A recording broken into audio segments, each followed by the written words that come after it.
If you're helping publishers get more clients, they no longer can rely on search engines and social media to send them new readers. I'm Justin Hitt with Ad Briefing's Copywriting Tips. If you're doing copywriting, or you have a content service yourself, or you're a media channel such as a news provider, a blogger, or someone who creates periodic content for an audience, you cannot rely on Google, Dogpile, Bing, all these different search engines anymore. You can't rely on social media, Facebook, Twitter, or all these platforms, especially if you share an idea that is contrary to the mainstream narrative, especially if you share what in some cases is fact-based rather than emotional-based. You will be buried in a pile of entertainment, distractions, and propaganda. Now, this being so means that your content has to do more than be search engine optimized, has to do more than being interesting to read, clickbait in a sense. If you want real solid content, and I know nonprofits deal with this, I know that different types of alternative health media, alternative news media, commentary, authors, they all face this challenge where search engines just aren't sending content. First off, the content that search engines index is content for users who repeatedly use search engines. Remember, the search engine is selling advertising. So a search engine optimized piece of content that gets organic traffic today may not get organic traffic tomorrow. The only reason they might be getting organic traffic today is because the visitors who go to that site are also clicking on advertisements on the same network. This is Google content, for example, used to be able to use what's called AdSense, and you can embed Google ads on your site. You would immediately get more traffic to your site because the people from Google would search for something, go to your website, click an ad, and get back into the Google ecosystem. More than ever, these search engines and social media platforms do not want visitors leaving their platform, finding good content, and never returning. So if you've got a periodic website that maybe has a newsletter, it has content that comes out every month, maybe you have 2 or 3 editors, so you have content coming out daily, and you're relying on advertising revenue and you're using your own ad server, you're actually competing with a search engine. You're competing with the social media platform. You're competing for the same audience. In a world that's monetizing that audience, it means that you are now not the most desirable place to send a visitor. That's why search engines were scraping content and providing more content on their main page because they don't want people to leave that page. That's why platforms like LinkedIn and Facebook are encouraging content creators to create in their platforms native content rather than your own website. And this becomes a real problem, especially when we're talking about free speech, censorship, and ideas that are outside of the political ideas. I've done a little bit of work with political newsletters. I've researched and provided consulting to political newsletters.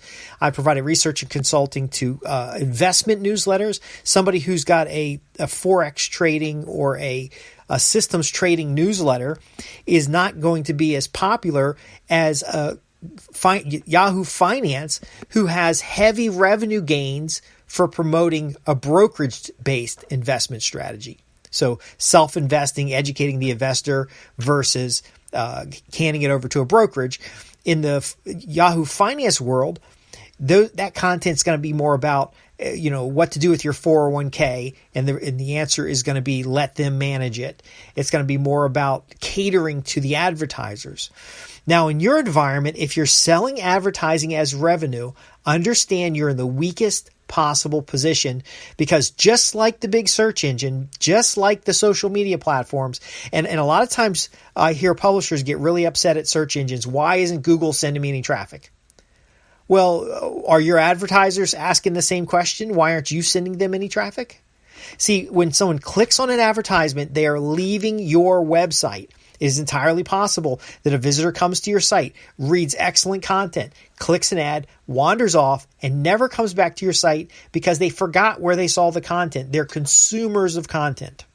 So let me give you some insights here. First off, if you're a publisher, if you've got a newsletter, if you've got a blog, and you want more traffic to your website, you're actually looking in the wrong place. You don't want more traffic to your website. You want additional revenue through service of your readers. So you want a subscriber, somebody who's paying to receive your content. I know what you're saying. Hey, look, the newsletter subscription is gone. The newspaper subscription is gone. Everybody's getting their news for free online. They hate paywalls. They do.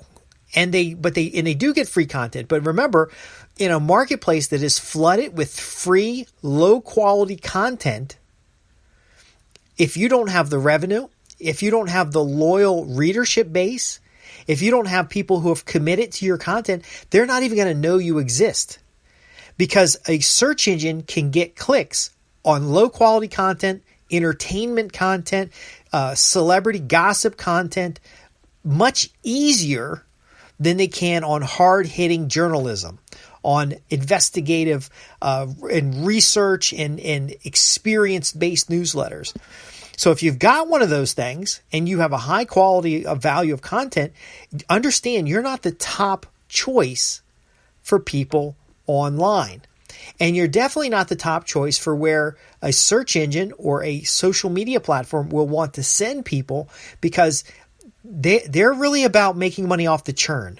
They want to keep that eyeball on their site, keep people coming back to their site, keep people clicking ads, keep advertisers happy, and moving forward. Now, you might be in that position if you're an advertising-based media publication. Okay, but understand that's the weakest possible position. You need volume. Now, if you really want to generate revenue, if you really want to serve that reader, if you really want to build up an audience, then you need more specifically an opportunity for your customers to engage, in your readers or customers, for them to not only consume, but to engage with your site. And here's a few elements to do so. Surveys. It's excellent to have in a sidebar a survey just where you're doing general research. I've seen magazines and publications do readers advisory groups, where you go through and you find those advocates of your publication. You find those paid subscribers and you sit down with them and say, what else can I do to serve you better? Get to know them. You also do target marketing of the audiences on mailing lists rather than waiting around online for somebody to visit your site.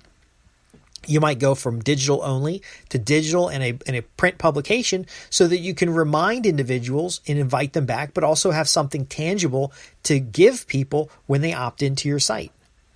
See, when you're more than advertising, you can fund the resources necessary to provide a better quality content, but quality content alone will not get you search traffic.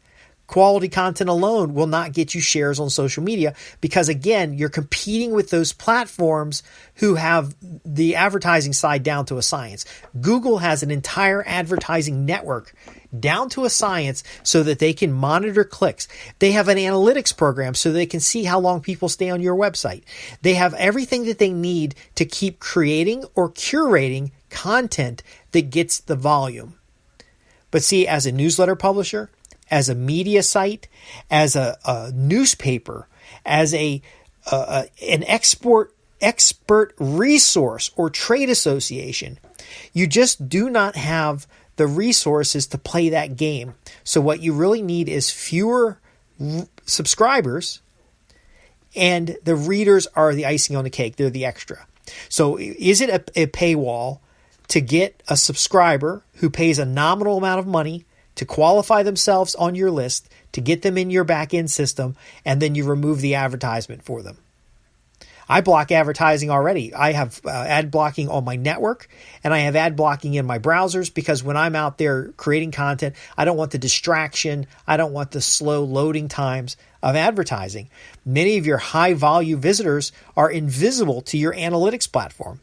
But someone who gives you $9.95 a month, or even $9.95 a year for your publication, is no longer invisible. And they don't want to be invisible. They don't want to just be a click on a search engine or a click on a social media platform. They want news, insights, information, strategy, commentary. They want the things that you produce. So what we're going to do is we're going to shift from simply being a content producer to being a service provider of insights and intelligence. So let's say you're a libertarian news site and you've got an advocacy element where your advocacy is, the legalization of all drugs, focusing the money spent on the war on drugs instead into the treatment programs to help people to help reduce the demand for drugs. That's the basis of your platform. You're curating articles and materials. You have your internal editors creating materials around that theme. Again, that's not the top of what search engines want. It's very relevant. It's probably keyword dense.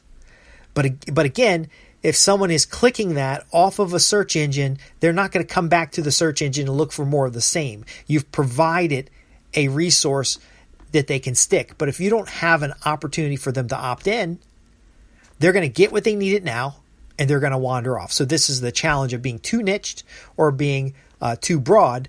The key is when you get that visitor and you get them opted into a topic area, you can then invite them back to the topic again. Now, what if it's not popular to have complete legalization, or that attracts just individuals that have drug problems and they're not really interested in the advocacy side? They're only interested in the fantasy that they're going to get free drugs from the government. Well, you've got to be able to not only have people opt into your site through a subscription, through a newsletter, through various different types of advocacy newsletters. If they're in the using category, they get that newsletter.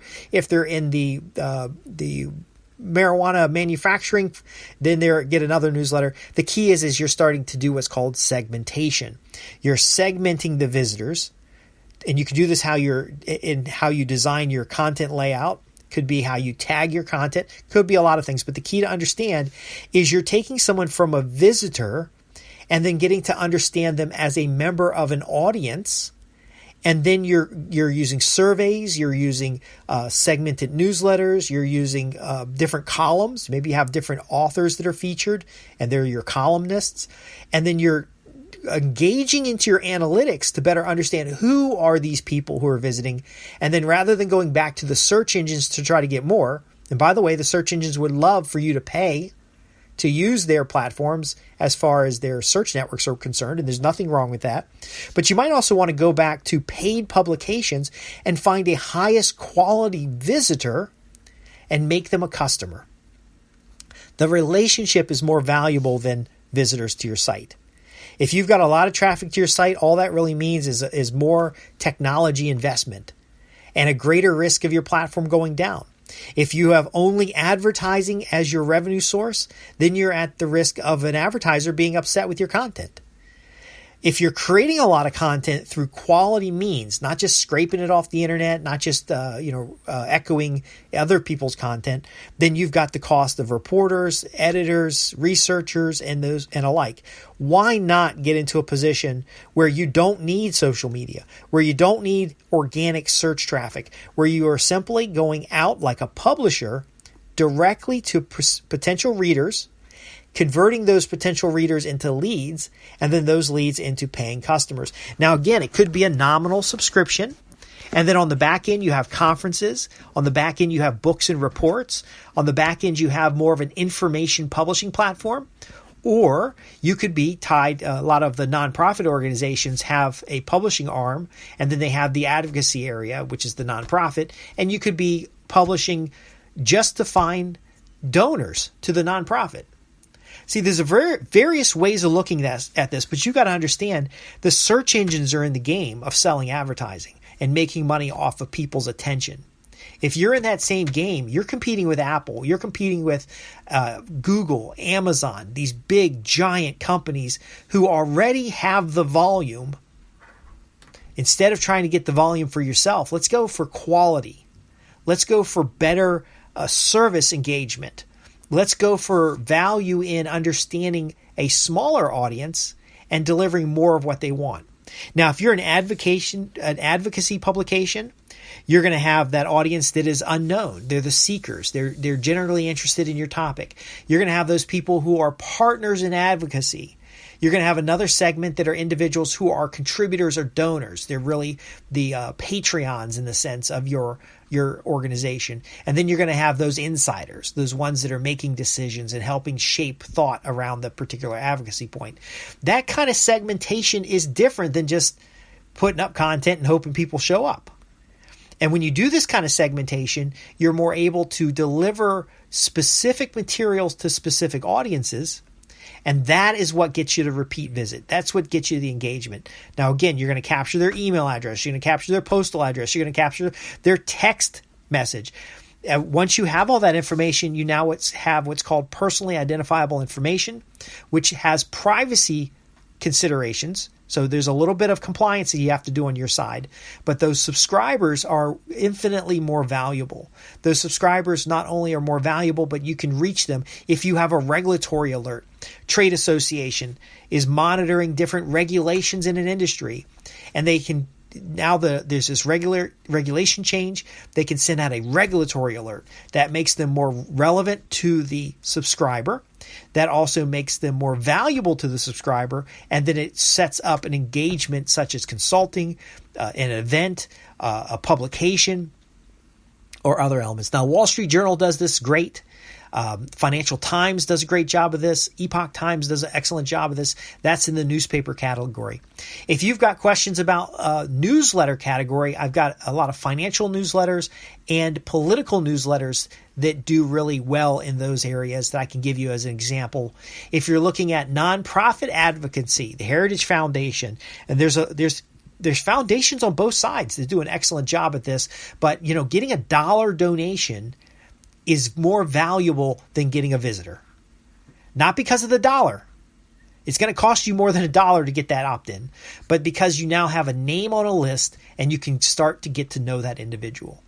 Now, folks, I know I've covered a lot here, but if you're a consultant, a marketer, a business development professional, helping these types of publications get to the next level where they're independent from the search engines, they don't have to worry about a platform dropping them or a platform coming in and out of existence, then you need to ask your questions about establishing the framework for this. I have a number of frameworks that work really well, but it really is dependent on what your client's needs are. Now, if you're a publication and you're facing the fact that platforms are just dropping, remember MySpace? Remember AOL? Well, yeah, some of us do, but most people don't even know what those platforms are. They still exist, but they send no traffic anywhere. Remember the days when Google organic search could drive your website for months at a time? Well, that's not a thing that happens anymore. It's pay to play. And if you're going to have to pay to play, then you need to have higher value, higher quality streams of income for your publication, for your nonprofit, for your newsletter, so that you can still get your message out, because we're at a point where there's very few companies controlling the traffic, and they've built up audiences over time. Google, for example, has Chrome OS. People have bought into Chrome OS. They've bought into the Chrome browser. Those browsers tend to drive you through Google platforms like YouTube and the Google search engine. Microsoft with Bing has done that with the operating system and their integrated browsers. Even Apple computers have done the same, and they partnered with other browsers and search engines. But you'll notice that you can search for specific terms about your site and find it, but you're not getting any keyword searches. You're not getting any of this other stuff. Even though other content is available, the content tends to be the unlimited supply of entertainment, the unlimited supply of gossip, the unlimited supply of topics that aren't as valuable as the topic that you're sharing. So again, if you have questions about how to convert more visitors into subscribers, then you also want to ask your questions. I'm Justin Hitt, and you can send your questions to www.adbriefings.co.uk. Send me a fax, send me a letter, send me something that says what your question is, and I'll be more than happy to answer it. Because we're now at a point where the people you want to reach are not going to be able to reliably find you. There's either an unlimited supply of distractions, there's censorship, there's just so much volume of content out there. And until you have a system in place, and I advocate publishing systems that are tied to marketing systems, until you have this in place to really understand your subscriber, you're not going to be able to convert the visitors. You're not going to be able to keep people coming back consistently, and they will get bogged down in the distractions. And sometimes those distractions are even scraped content. There is no technical solution to make this work. It is about marketing, and it is about deciding whether or not you're going to be a viable publisher, like the positive examples I gave you are viable publishers, or are you just going to be that next blog that's going to evaporate here in a year or two? And believe me, I have a network of websites that I was managing. Some of those sites and these are personal sites of mine. They're not top priority. My clients are top priority, but some of them were for 500 to 1,000 unique visitors a day for years. And then suddenly there's a search engine change. There's a new social media platform comes online. The linking strategy changes on a platform, and I go from regular visitors, regular income to nobody. Now, to be quite blunt, the strategies that I test in my own content network are being implemented on client sites and not having those problems because we're more adaptive.